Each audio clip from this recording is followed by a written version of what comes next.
Hello students, this is Ashish and welcome to my class. Today we are going to discuss about the fourth chapter of our environment, that is air. Okay. So our first topic is atmosphere,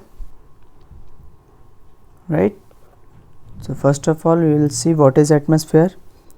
A huge blanket of air that surrounds earth is called atmosphere. Air की जो blanket होती है, एक blanket की तरह जो पूरे अर्थ को चारों तरफ से घेरे हुए है, okay, that surrounds earth is called atmosphere, that is atmosphere. Okay, it provides us the air we breathe and protects us from the harmful effects of the sun's rays which is essential for our survival. ये हमें सांस लेने के लिए और उन harmful race से जो सन से आती हैं अर्थ पर हमें प्रोटेक्ट करती है, ठीक है, और हमें वो सारी एयर्स प्रोवाइड करती है, वो एसेंशियल सराउंडिंग एटमॉस्फेयर प्रोवाइड करती है जो हमारी सर्वाइवल के लिए ज़रूरी है, right. Now come to the next point, that is composition of the atmosphere. हम देखेंगे कि कंपोजिशन कैसा होता है एटमॉस्फेयर का, एटमॉस्फेयर में कौन कौन सी गैसेस होती हैं, ठीक है, किन गैसों का कितना रेशियो है, इन सारी चीज़ों को हम इसमें देखेंगे. So first point, nitrogen and oxygen are two gases which make up the bulk of the atmosphere, right. Bulk of the atmosphere मतलब कि बहुत ज़्यादा मात्रा में जो पाई जाती हैं, ठीक है. एटमॉस्फेयर का ज़्यादातर जो पोर्शन है वो किन दो गैसों से, नाइट्रोजन एंड ऑक्सीजन से. हम इनके कंपोजिशन को अभी एक फिगर के थ्रू समझेंगे, then you will get the things that what are the percentage of nitrogen and oxygen. Now next point is carbon dioxide, helium, ozone, argon and hydrogen are found in lesser quantities. तो carbon dioxide जिसे हम CO2 भी जानते हैं, right, helium, ozone, argon and hydrogen, ये गैसें काफ़ी कम quantity में पाई जाती हैं, लेकिन ये भी हमारे एटमॉस्फेयर में होती हैं, ठीक है. Apart from these gases, tiny dust particles and are also present in the air. जो डस्ट पार्टिकल होते हैं यानी कि जो धूल के पार्टिकल्स होते हैं वो भी हमारे एटमॉस्फेयर में, एयर में प्रेजेंट होते हैं, ठीक है, इन सारी गैसेस के apart. So come to the next point, here we will discuss that what is the percentage of the different types of gases which present in air. So percentage of different constituents of air इस figure के through भी हम समझ सकते हैं. As nitrogen is 78% which is a large part of atmosphere. इस figure में भी हम समझेंगे as this is our earth and it surrounds different kinds of airs, different kinds of gases. In this, nitrogen is 78%, okay, which is the huge part. Then oxygen, which is 21%, okay, argon 0.93%, carbon dioxide 0.03%, and all other gases are in 0.04%. यानी कि हम देख रहे हैं कि जो nitrogen और oxygen है ऑलमोस्ट हमारा 99% के अप्रॉक्स जो हमारी गैसेस हैं वो इन्हीं दो गैसेस पे डिपेंड है, and all the other gases are in the next 1% as argon, carbon dioxide, helium, hydrogen and so on. Okay, so nitrogen क्यों ज़रूरी है इसके बारे में हम देखते हैं. Plants need nitrogen for their survival. Plants के लिए नाइट्रोजन का होना बहुत ज़रूरी है. प्लांट्स इसके बिना सर्वाइव नहीं कर सकते हैं. They can not take nitrogen directly from the air. अगर हम नाइट्रोजन की बात करें तो नाइट्रोजन को प्लांट्स डायरेक्टली एयर से नहीं लेते हैं। Bacteria that lives in the soil and roots of some plants take nitrogen for the air and change it form so that plants can use it. कुछ बैक्टीरियाज होते हैं जो plants के soil और रूट्स में रहते हैं, ठीक है, सॉइल में होते हैं, और जो प्लांट्स के रूट्स होते हैं, जड़ें होती हैं, उसमें रहते हैं। वो नाइट्रोजन एयर से लेकर और उसे चेंज करते हैं कि उसको प्लांट्स जो हैं वो यूज़ कर सकें, प्लांट्स के यूज़ के लिए वो उनको कन्वर्ट करते हैं। Okay, next is oxygen. Humans and animals take oxygen from the air as they breathe. तो हमें पता है कि ह्यूमंस और एनिमल्स के लिए ब्रीथिंग के लिए, उनके सर्वाइवल के लिए, उनकी लाइफ के लिए oxygen is most important gas. Without it they can not breathe, they can not survive, they can not live. Okay, green plants produce oxygen during photosynthesis which makes oxygen content in the air remain constant। Okay, जो हमारे green plants होते हैं यानी हरे पेड़ जो होते हैं वो ऑक्सीजन को प्रोड्यूस करते हैं ड्यूरिंग द फोटोसिंथेसिस। फोटोसिंथेसिस के थ्रू वो ऑक्सीजन को रिलीज़ करते हैं और ऑक्सीजन जो हमारी एयर में है उसको कांस्टेंट बनाए रखते हैं, ठीक है। Next, carbon dioxide. वैसे तो कार्बन डाइऑक्साइड को अगर हम देखें तो ये सिर्फ 0.03% है, ठीक है। इस फिगर में हम समझ सकते हैं nitrogen 78, oxygen 21, organ 0.93 and carbon dioxide is in 0.03%। बहुत ही कम है कंपेयर टू अदर गैसेस, लेकिन हम देखेंगे कि हमारे लिए क्यों बहुत ज़्यादा ज़रूरी है। सो green plants use carbon dioxide to make their food and release oxygen। जो green plants होते हैं हमारे, उनके लिए कार्बन डाइऑक्साइड ज़रूरी होती है क्योंकि without carbon dioxide they can not make their food. तो उनको फूड, अपने फूड के लिए बहुत ज़रूरी है। एंड व्हेन दे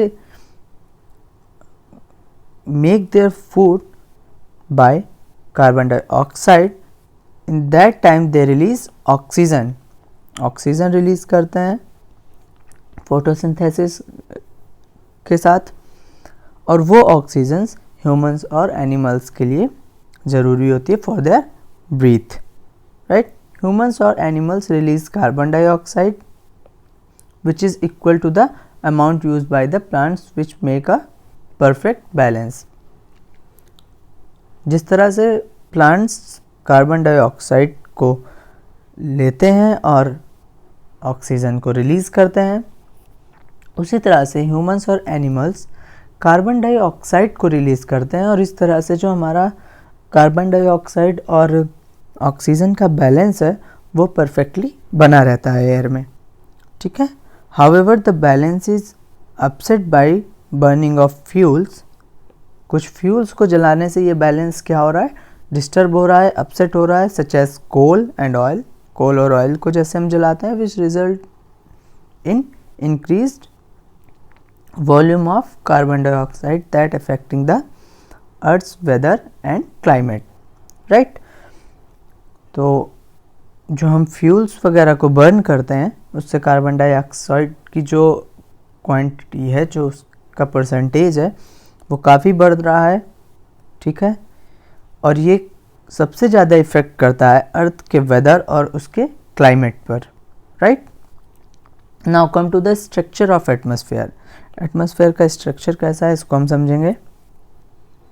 तो basically atmosphere is divided into 5 layers starting from the earth surface.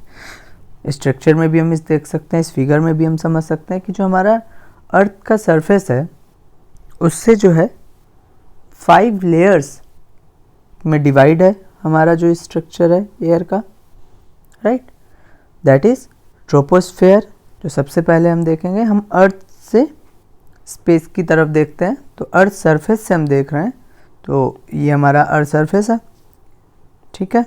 यहाँ से हम देखते हैं तो first is troposphere, second is stratosphere, okay, third is mesosphere, fourth is thermosphere and then exosphere.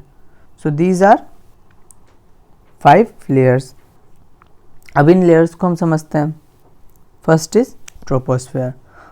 This is most important layer as the air we breathe exist here. सबसे पहले तो ये इम्पॉर्टेंट है क्योंकि जो हम ब्रीथिंग के लिए एयर यूज़ करते हैं, एयर का जो सबसे ज़्यादा पोर्शन है वो हमारा ट्रोपोस्फेयर में ही पाया जाता है. And almost all weather phenomena like rainfall, fog and hail storm occur in this layer. तो हम देखते हैं कि जो हमारे वेदर फिनोमिना है जैसे कि फॉग जिसे हम कोहरा बोलते हैं, ठीक है, रेनफॉल यानी कि जो बारिश होती है, ठीक है, हेल स्टॉर्म, ये सारी चीज़ें हमारी ट्रोपोस्फेयर में ही होती हैं, इसलिए ये सबसे ज़्यादा इम्पॉर्टेंट हो जाती है हमारे लिए. And it's average height is 13 kilometre. ठीक है, अर्थ सरफेस से 13 किलोमीटर तक की इसकी एवरेज हाइट होती है. इसके बाद जो हमारी सेकेंड लेयर है that is stratosphere. It lies above the troposphere. Troposphere के बाद है सेकेंड हमारी लेयर है. It extends up to a height of 50 kilometres. ठीक है, यानी कि 13 के बाद अगर हम जाते हैं तो अप्रॉक्स 50 किलोमीटर्स तक हमारा स्ट्रेटोस्फेयर होता है. ये लेयर हमारे लिए क्यों इम्पोर्टेंट है इसको देखते हैं. This layer is almost free from clouds, right, clouds से फ्री है. And associated weather phenomena. ठीक है, इसमें जो हमारे वेदर फिनोमिनाज हैं वो भी नहीं होते हैं.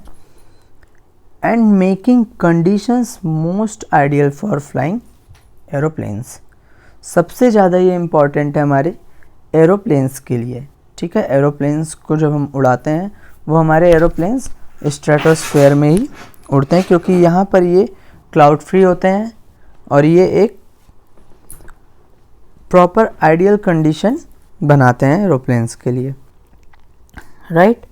It contains a layer of ozone gas.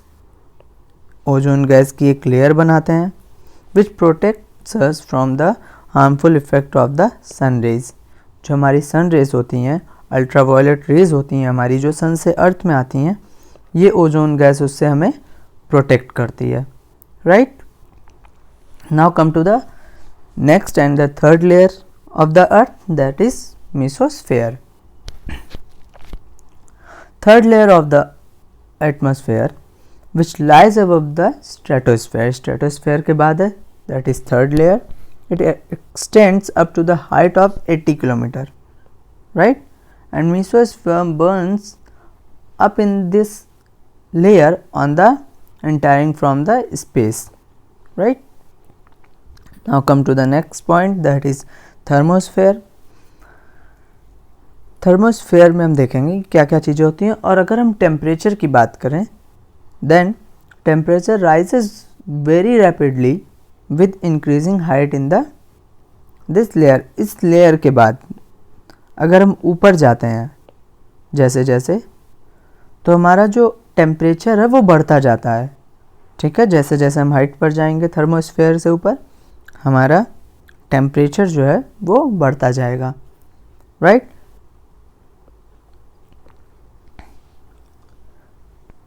So, ionosphere is a part of this layer, right? Ionosphere is a part of this layer. जो ionosphere है वो इसका एक पार्ट होता है, इस लेयर का पार्ट होता है. It extends between 80 to 400 kilometre, right? 80 kilometres तक हमारा मेसोस्फेयर था, हमने पहले देखा. इसके ऊपर हमारा आयनोस्फेयर का एक लेयर होती है विच is a part of thermosphere और ये हमारी 80 to 400 किलोमीटर तक होती है. ठीक है, इसको ध्यान में रखेंगे. This layer helps in radio transmission. तो ये हमारे लिए क्यों ज़रूरी होती है? क्योंकि जो भी अर्थ से रेडियो की रेज जाती हैं वो इसी थर्मोस्फेयर से वापस अर्थ पर आती है. ठीक है, यानी कि जो रेडियो ट्रांसमिशन होता है वो हमारा थर्मोस्फेयर में होता है. तो हम ये ध्यान रखेंगे कि रेडियो ट्रांसमिशन के लिए थर्मोस्फेयर बहुत ज़रूरी है. Next is exosphere. सबसे अपर मोस्ट लेयर होती है ये. So the uppermost layer of the atmosphere is known as exosphere. This layer has very thin air. ठीक है, बहुत ही थिन एयर होती है यहाँ पर. लाइट गैसेस लाइक हीलियम और हाइड्रोजन यहाँ पर पाई जाती है. ठीक है, float into the space from air, फिर ये स्पेस तक मिल जाती है. तो यहाँ पर बहुत ज़्यादा ही लाइट गैसेस होती हैं, जैसे हीलियम, हाइड्रोजन, जो बहुत ज़्यादा हल्की हैं वो यहाँ पर पाई जाती हैं. Next is weather and climate. तो हम देखेंगे weather is this hour to hour day to day condition of the atmosphere. ठीक है, जो हमारा हर आर टू आर और डे टू डे जो कंडीशन होती है एटमॉस्फेयर की, वो क्या है? That is weather. It can change dramatically from day to day. ठीक है, ये डे टू डे चेंज होती रहती है. हम देखते हैं कभी ठंड है, कभी गर्मी है, कभी हमें बारिश होने लगती है.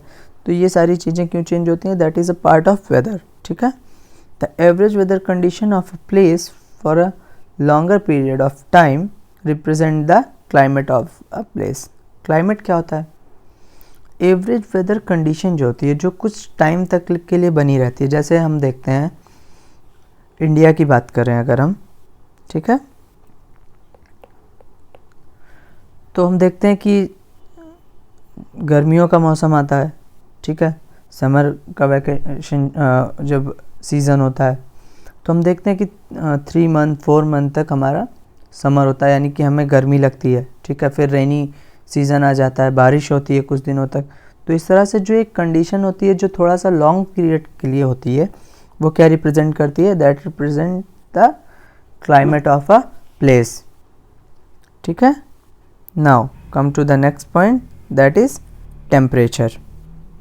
Okay, the degree of hotness and coldness of the air is known as temperature.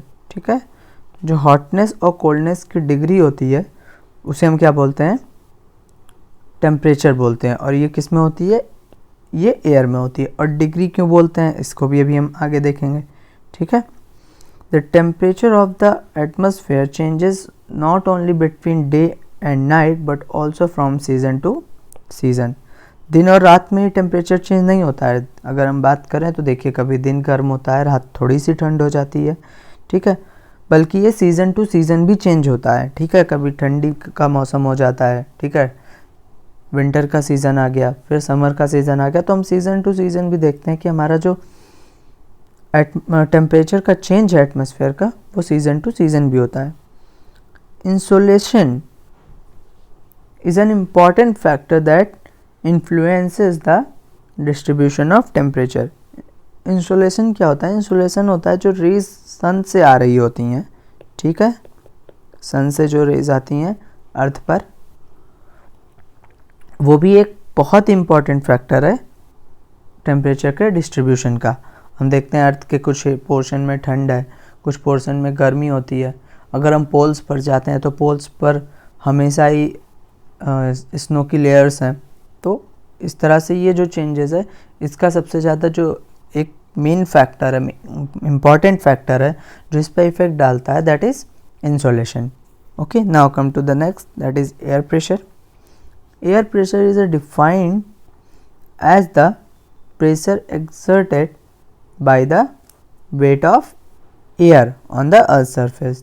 तो जो एयर का वेट होता है, इससे एयर प्रेशर हमारा डिफाइन होता है. और वेट कहाँ पर होगा एयर का? On the surface of the earth. Okay, the air pressure is highest at sea level. सबसे ज़्यादा एयर प्रेशर कहाँ होगा? सी लेवल पर. And decreases with height. जैसे जैसे हाइट पर जाएंगे वैसे वैसे डिक्रीज हो जाता है. ऐसा क्यों होता है, इसको हम देखेंगे.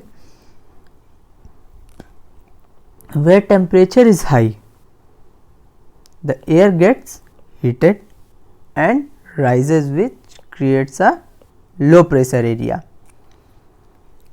जो प्रेशर बनता है वो हमारा किसका बनता है? एयर के वेट से. ठीक है, जब एयर टेम्परेचर हाई हो जाएगा तो एयर क्या हो जाएगी? हीटेड. एयर गर्म हो जाएगी. और गर्म होने के बाद एयर का वेट जो होगा वो कम हो जाएगा. एंड इट राइजेस, ये ऊपर की ओर उठ जाएगी, ठीक है। यानी कि जो वार्म एयर होगी वो ऊपर चली जाएगी, और जब वार्म एयर ऊपर चली जाएगी तो अर्थ के सरफेस पर जो प्रेशर बन रहा है वो काफ़ी लो हो जाएगा, ठीक है। लो प्रेशर हो जाने से वहाँ पर लो प्रेशर होगा, क्यों? क्योंकि वेट जो होगा एयर का वो कम हो जाएगा। क्यों? क्योंकि जो एयर थी वो गर्म होकर ऊपर चली गई, ठीक है। व्हेन टेम्परेचर इज़ लो, जब टेम्परेचर लो होगा, द एयर इज़ कोल्ड, ठीक है, एयर कोल्ड होगी, ठीक है। एंड देयरफॉर हैवी, और इससे क्या होगा, वो हैवी होगी। हैवी एयर होगी तो वो क्या करेगी, वो एक वेट क्रिएट करेगी अर्थ सरफेस पर, ठीक है। And heavy air sinks and create a high pressure area, ठीक है। एक जब वेट क्रिएट करेगी अर्थ पर तो वहाँ पर हमारा क्या होगा, हाई प्रेशर एरिया क्रिएट हो जाएगा, ठीक है। अब हम एयर के एक नेचर को देख लेते हैं, that is the air always moves high pressure to low pressure, ठीक है। ये ध्यान रखेंगे कि हमेशा एयर हाई प्रेशर से लो प्रेशर की ओर चलती है, मूव करती है। कैसे? क्योंकि हमें पता है कि जो हमारी लो प्रेशर जो होता है वो लाइट एयर की वजह से होता है, यानी कि जो हल्की एयर होती हैं, वार्म एयर होती हैं, उनसे होता है। और वार्म एयर हमारी ऊपर उठ जाती है, ठीक है। वार्म एयर हमारी ऊपर उठ जाती है अर्थ सरफेस से। और जो हमारी कोल्ड एयर है, ठीक है, जिसमें टेम्परेचर जो है बहुत लो है, वो क्या होती है, वो हैवी होती है। जैसे हमने देखा यहाँ पर हैवी होती है, तो हैवी एयर ऊपर नहीं उठ पाती है और ये कोल्ड एयर होती है। ये क्या होता है, जो एरिया खाली हो जाता है वार्म एयर का ऊपर उठ जाने से, वहाँ पर आ जाती है, ठीक है, और वो प्रेशर क्रिएट करती है। तो हम देखते हैं कि जो हमारा हाई प्रेशर है, हाई प्रेशर यानी कि कोल्ड एयर, लो प्रेशर यानी कि वार्म एयर, तो हाई प्रेशर से लो प्रेशर की ओर मूव करती है, ठीक है। Now come to the next point, that is wind, यानी कि हवा, पवन, ठीक है। The movement of air from high pressure area to low pressure area is called wind, ठीक है। यानी कि हाई प्रेशर एरिया से जो लो प्रेशर एरिया की तरफ मूवमेंट होता है एयर का, वही क्या उसको कहते हैं हम, that is known as wind. Winds can be broadly divided into 3 types, ठीक है। 3 types होते हैं। First is permanent, second is seasonal and third is local. Permanent winds होती हैं जो हमेशा एक जैसी होती हैं। सीजनल जो सीजन के अकॉर्डिंग, वेदर के अकॉर्डिंग हमारी चेंज होती रहती हैं। और लोकल विंड्स होती हैं जो कुछ जगहों पर, जिन्हें हम स्पेशली नामों से जानते हैं। जैसे कि हम एक नाम यहाँ पर देखेंगे, लू, ठीक है, गर्मियों में लू चलती है, तो लू क्या है, लू लोकल विंड्स में आती है। इस फिगर में हम देख सकते हैं कि जो हमारा हाई प्रेशर है, हाई प्रेशर से लो प्रेशर की ओर विंड्स देखिए मूव कर रही हैं यहाँ पर, ठीक है। यहाँ पर हाई प्रेशर है, हाई प्रेशर से लो प्रेशर की तरफ चल रही है। यहाँ पर पोलर की तरफ हम जाएंगे तो लो प्रेशर है, तो यहाँ पर क्या हो रहा है, यहाँ पर भी हाई प्रेशर से लो प्रेशर की ओर चल रही है। और पोल्स पर भी हाई प्रेशर होता है, इसलिए वो लो प्रेशर की ओर मूव करती हैं। तो हम हमेशा ये ध्यान रखेंगे कि हमारा जो एयर है हमारी, वो हाई प्रेशर से लो प्रेशर की ओर चलती है। और इक्वेटर्स पर अगर हम देखें 23.5 डिग्री साउथ एंड नॉर्थ में, तो हमारी जो सनरेज होती है यहाँ पर डायरेक्टली पड़ती हैं, इसलिए यहाँ पर क्या होता है, यहाँ का एरिया गर्म होता है और यहाँ पर लो प्रेशर जोन क्रिएट होता है। और जैसे जैसे हम इक्वेटर से दूर जाते हैं, सनरेज तिरछी होती जाती हैं, ठीक है, स्लैंटली देखिए हो जा रही हैं। और इससे क्या होता है कि वहाँ पर जो सन की हॉटनेस है वो कम होती जाती है और अर्थ हमारी वहाँ पर ठंडी होती जाती है, ठीक है। इसीलिए हम देखते हैं कि पोल्स पर क्या होता है, पोल्स पर हमारा स्नो लेयर होती है, ये हमें पता ही है, ठीक है।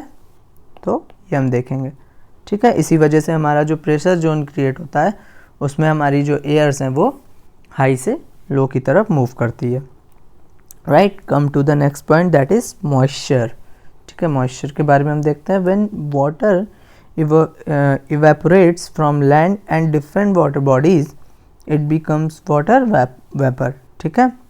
हमारा जो वाटर इवेपोरेट होता है यानी कि वेपरेट मतलब जो भाप बनता है from land and different water bodies, ठीक है, लैंड से या फिर अलग अलग जो वाटर बॉडीज़ हैं जैसे रिवर हैं, पॉन्ड है, इन सारी जगहों से इट बिकम्स वाटर वेपर बन जाती है, ठीक है।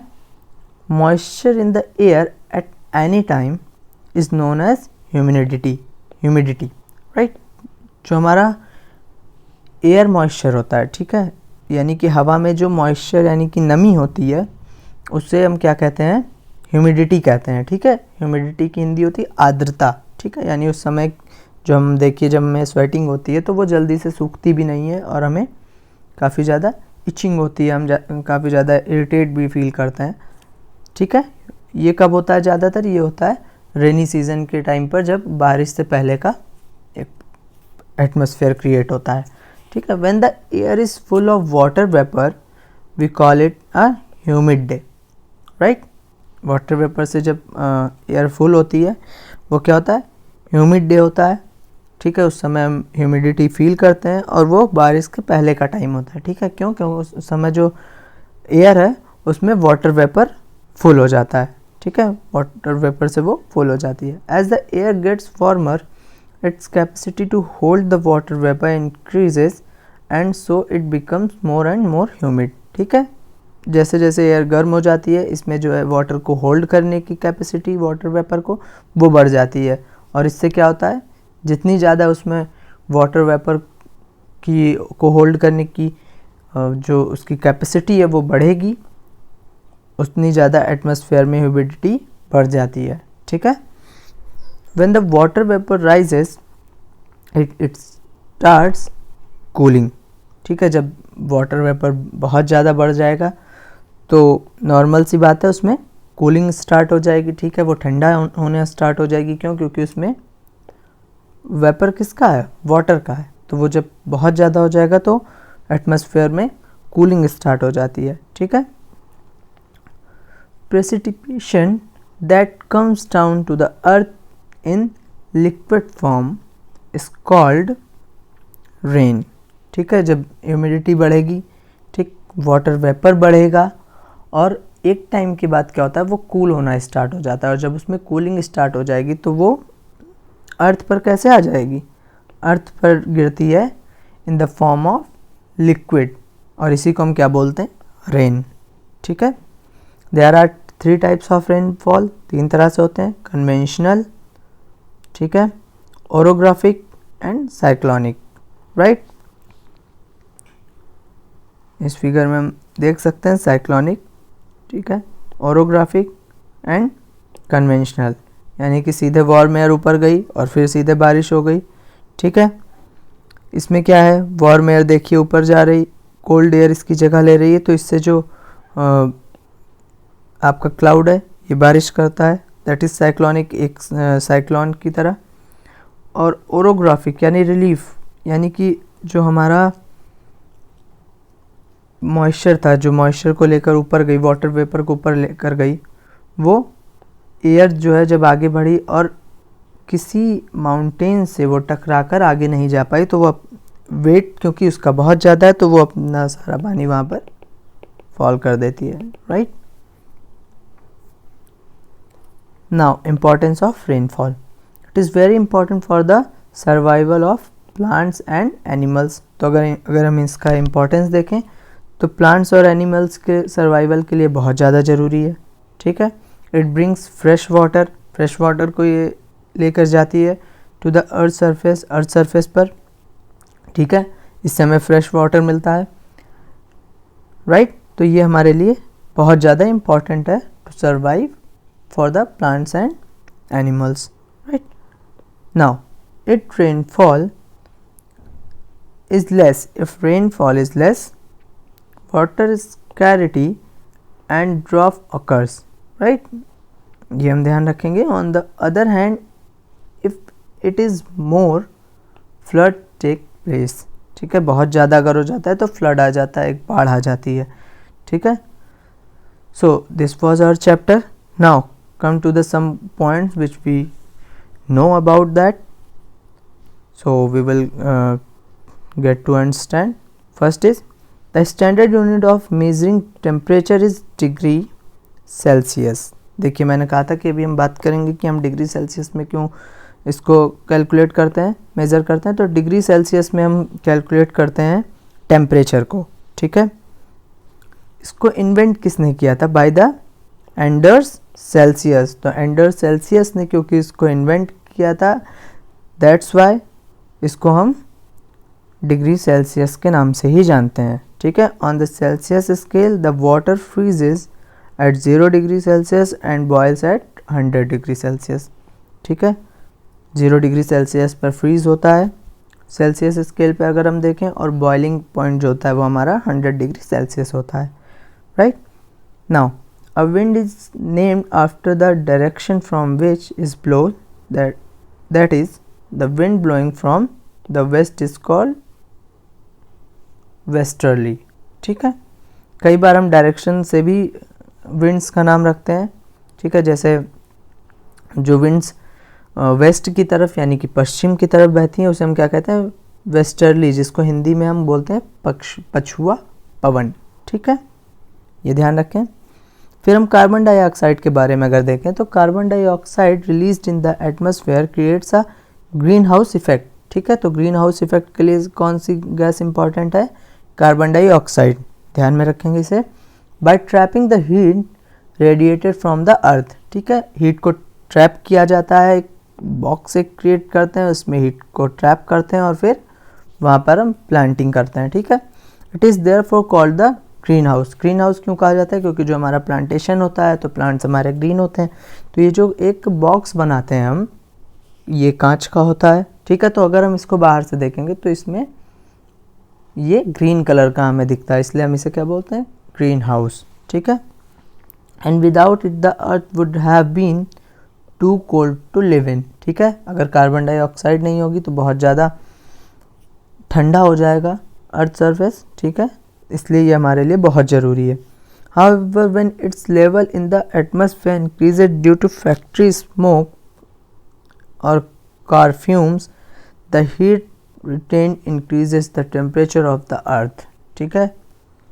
जिस तरह से ये निकल रहा है, ठीक है, फैक्ट्री स्मोक से, ठीक है, कार के फ्यूम्स से, ये क्या कर रहा है? ये अर्थ के टेम्परेचर को बढ़ा रहा है। This is called global warming. इसी को हम क्या बोलते हैं? ग्लोबल वार्मिंग बोलते हैं, ठीक है। This rise in temperature causes the snow in coldest part of the world to melt, ठीक है। टेम्परेचर बढ़ रहा है ग्लोबल वार्मिंग से, तो जो हमारी स्नो है वो क्या हो रही हैं? वो मेल्ट हो रही हैं as a result of sea level rises, ठीक है। सी लेवल राइज हो रहा है, इससे होता क्या है? Causing floods in the coastal areas. जो हमारे कोस्टल एरियाज़ हैं, जो किनारे के जो हमारे एरिया हैं, उनमें क्या होता है? उनमें फ्लड्स वगैरह की प्रॉब्लम बहुत ज़्यादा हो रही है, ठीक है। उसका रीज़न क्या है? उसका रीज़न है कार्बन डाइऑक्साइड बहुत ज़्यादा बढ़ रही है, जिससे टेम्परेचर बढ़ रहा है हमारे अर्थ का, और उससे स्नो जो है वो मेल्ट हो रही है, ठीक है। तो उस मेल्ट होने से सी लेवल हमारा बढ़ जा रहा है, ठीक है। There may be drastic change in the climate of a place leading to extinction of some plants and animals in long run, ठीक है। तो इससे जो हम देखते हैं कि हमारा जो क्लाइमेट में भी काफ़ी ज़्यादा चेंज हो रहा है, प्लांट्स और एनिमल्स में भी हम देखेंगे कि वो भी इससे दूर भाग रहे हैं, ठीक है, क्योंकि क्लाइमेटिक चेंज हो रहा है जिससे उन्हें काफ़ी ज़्यादा प्रॉब्लम हो रही है, ठीक। Then next is when air is heated expands become lighter and goes up, ठीक है। इस बारे में हमने बात की, ठीक है। जो हमारी लाइट एयर होती है वो ऊपर उठ जाती है। Cold air is denser and heavy, that is why it tends to sink down, ठीक है। जो कोल्ड एयर होती है वो हमारी क्या होती है? हैवी होती है, उसकी डेंसिटी ज़्यादा होती है और ये नीचे अर्थ सरफेस पर फैल जाती है, ठीक है।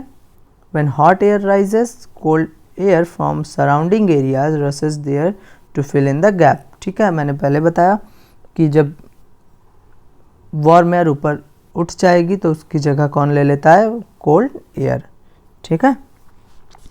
That is how air circulation takes place, ठीक है। ये एयर सर्कुलेशन होता है जो एक दूसरे की जगह लेती है, ठीक है। ये कोल्ड एयर आएगी ये अर्थ सरफेस पर, फिर ये गर्म होगी, ये ऊपर जाती है, फिर कोल्ड एयर आती है, ठीक है। और ये हमेशा जो हमारा सी है, ठीक है, ओशियन है, ओशियन से अर्थ सरफेस की तरफ मूव करती है।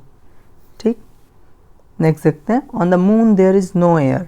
मून की अगर हम बात करें तो वहाँ पर कोई एयर नहीं है, and hence no air pressure, इसलिए वहाँ पर किसी भी तरह का एयर प्रेशर भी नहीं है।